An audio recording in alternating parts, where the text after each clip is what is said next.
Welcome, everyone. Today I'm coming from Timms Hill, Wisconsin, which is, oddly enough, as the sign says here, Wisconsin's highest point at 1,951 feet.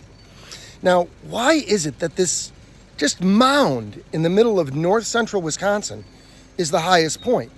Lake Superior rests below it. Lake Michigan rests below it.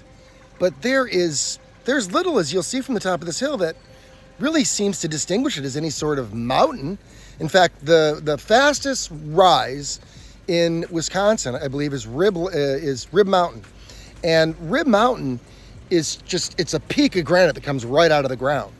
But this is all very wavy, necessarily. We can see that the ground has been, ionized a bit. You've got the rocks, you've got the brown soil still going on.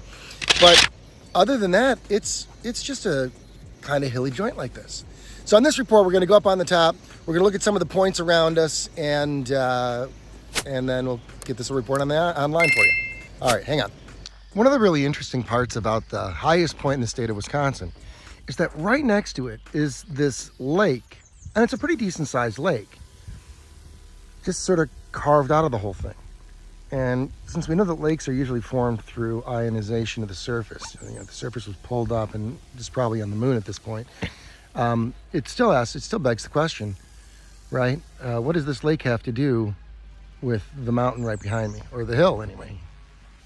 So I guess when you really look at the big map of it, Timms Hill is actually surrounded by 4 lakes. In truth, there are several lakes around Timms Hill, and what we care about is the alignment created, beginning with the alignment at 90 degrees east to this near perfectly round, unnamed lake. Together, the lakes make up a triangular formation called a delta, and the alignment shows a polarity boundary that existed in the circuit north and south of this point across the state and continent. You can see the turn in the Wisconsin River at Tomahawk, for example, and how the broader discharge of the Spirit River and Lake Nokomis formed a Z-pinch in the surface discharge. Next, the line defines the difference between Upper and Lower Post Lake. And at the intersection of Green Bay, it formed the Cedar River. In the middle of Green Bay and Lake Michigan, it lines up with this harbor on Washington Island, known as Washington Harbor.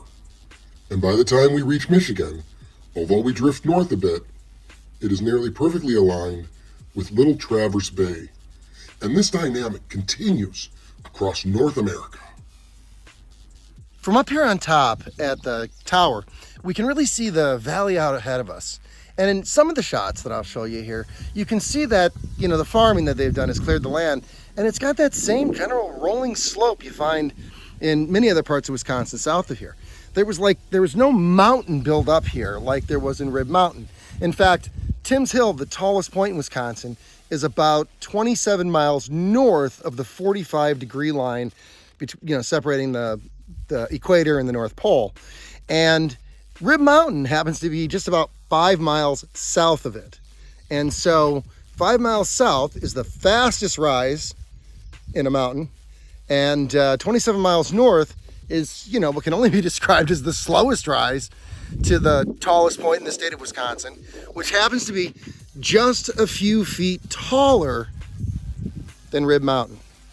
What we're looking for here is we're looking for the original baseline floor of North America prior to the apocalypse, right? A lot of the surface was pulled up and ionized as it was discharged to create the moon. Up here, we're looking at a different type of discharge north of the 45 than happened south of the 45.